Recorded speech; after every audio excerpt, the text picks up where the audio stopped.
고독한 결단. 저는 평양 외국어 대학 출신인데 40대 초반까지 조선민주주의인민공화국의 외교관이었습니다.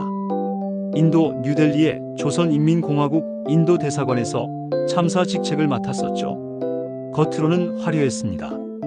깔끔한 양복을 입고 있었고 목에 힘을 주고 다녔습니다. 여러 가지 밀수를 해서 생활을 유지하고 있었지만 뒤에서는 저에 대한 감시가 상상을 초월했습니다.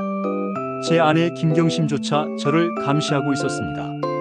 그녀는 보위부 부국장의 딸이었는데 제가 엉뚱한 짓을 저질러 자신의 친정아버지에게 해가 되는지 아닌지 의심하고 있었습니다. 또 그런 일을 하지 말라고 닥달했습니다.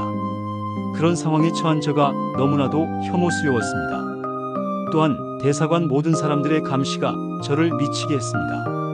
그런데 밖에서 본 세상은 너무나 달랐습니다. 특히 남한 외교관들이 가진 자유로운 사고방식이 저를 흔들었습니다. 결국 45세가 되던 해 저는 평생 쌓아온 모든 것, 평양에 남은 15인 딸을 포함한 모든 가족과의 연락선까지 끊고 혼자 한국으로 망명했습니다. 저를 위한 선택이 아니라 제2의 인생, 진정한 인간으로 살기 위한 고독한 결단이었습니다. 망명 당일 대사관 숙소를 떠나면서 든 생각은 돌아갈 곳은 없다 단 하나였습니다. 한국 정착과 벽에 부딪힌 현실. 남한에 온 후 저는 엘리트 출신이라는 이유로 곧바로 국가기관연구원에 채용되었습니다. 비밀리에 북한 전문가로서의 경험을 활용하는 임무였죠. 제 직함은 참사에서 연구원으로 바뀌었습니다. 하지만 그 엘리트라는 꼬리표가 저를 더욱 힘들게 했습니다. 적응 실패. 대한민국 국가기관 사람들은 저를 간부 탈북민으로 대우했지만 저는 이질감을 느꼈습니다. 평양 표준어를 썼던 제가 남한 사람들이 쓰는 신조어와 자유분방한 회의, 문화 속에서 입을 열기가 힘들었습니다. 북한에서는 상상도 못할 비판과 토론이 난무하는 조직 문화에 적응하지 못해 밤마다 잠을 설쳤습니다. 저는 북한의 최전방 엘리트였는데 이곳에선 마치 유물이 된 기분이었습니다. 자존심이 무너졌죠. 결정적 고통. 가장 고통스러운 건 정체성이었습니다. 북에서는 변절자, 남에서는 북한 사람, 이방인이라는 정체성에서 벗어날 수가 없었습니다. 결국 저는 이것도 답이 아니다라는 생각에 49세 되는 해에 캐나다로의 2차 탈출을 감행합니다. 완전히 새로운 곳에서 아무도 모르게 다시 시작하자. 그게 제 마지막 희망이었습니다. 탈북해서 같이 국가기관에 근무하던 동료들이 금령 말렸지만 그들의 만류가 제 귀에 들리지 않았습니다. 캐나다로 떠나다.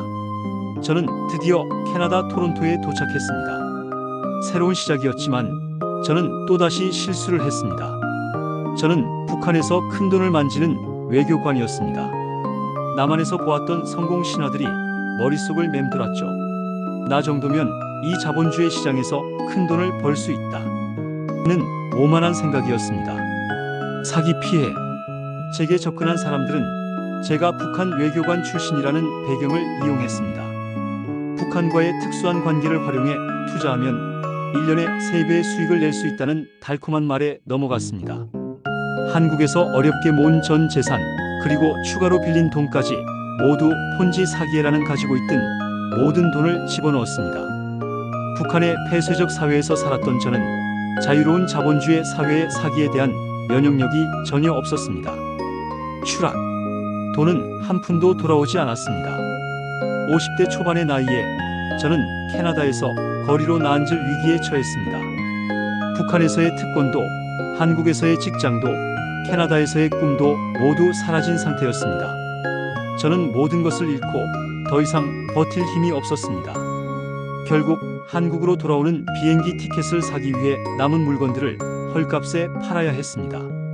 다시 한국으로 기초수급자.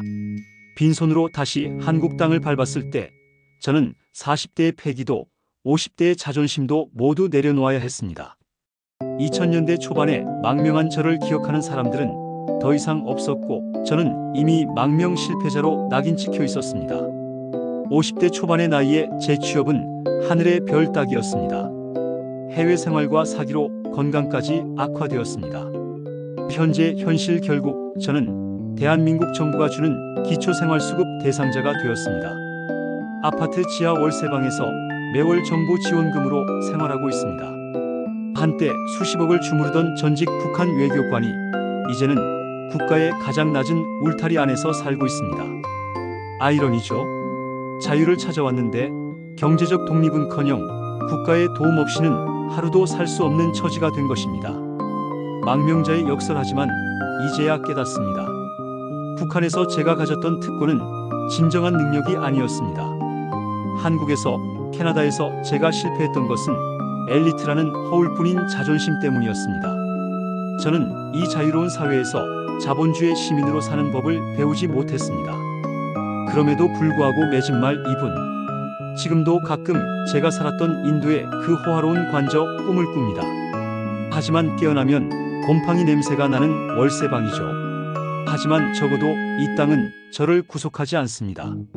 저는 이제 북한의 참사도 캐나다의 사기 피해자도 아닙니다. 그냥 이 사회의 가장 밑바닥에서 다시 시작하려는 평범한 대한민국 이웃입니다. 이 자리에 계신 많은 탈북민 후배분들께 감히 조언합니다. 이 사회는 북한의 엘리트를 원하지 않습니다. 오직 능력 있는 시민을 원합니다. 저는 실패했지만 여러분은 저의 실패를 교훈 삼아 허울을 벗고 이 사회의 냉혹한 현실 속에서 굳건히 뿌리내리시길 바랍니다. 감사합니다. 감정을 억누르듯 시선을 들어 청중과 잠시 눈을 맞춘다.